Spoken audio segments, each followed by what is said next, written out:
लगे छे अपने सबके मिथिला संस्कार पर स्वागत कर एकटा सामा के गीत दै छी। जे दिन बनैया सामा ओना तऽ सब दिन गीत होइया, जे दिन बनैया ते दिन नियम से ई गीत जरूर गायब।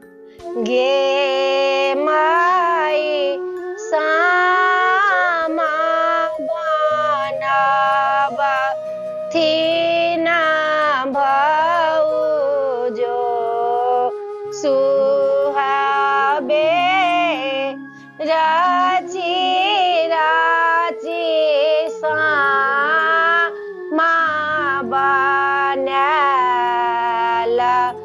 गे माई सामा चके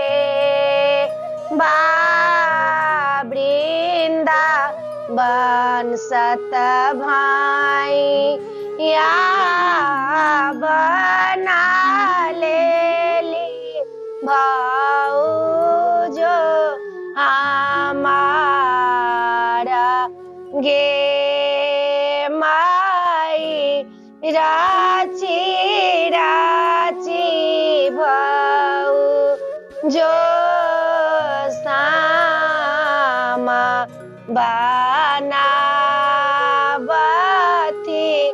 ननद खेला जेती बड़ी दूर गे माई भैया रे बहिनी यहाँ के ये हो सामा चका बा प्रेम का बान्हाला डोरी गे माई लाले लाले डाला बा में सामा जोड़ी चाके बा खेला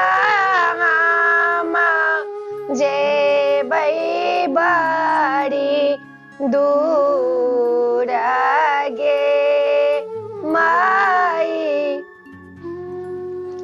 वीडियो में अच्छा अपने सबके सामा चकेबा के गीत निक लागत तो जरूर चैनल के सब्सक्राइब करब, लाइक करब, कहब जरूर। जय मिथिला, जय माता जी।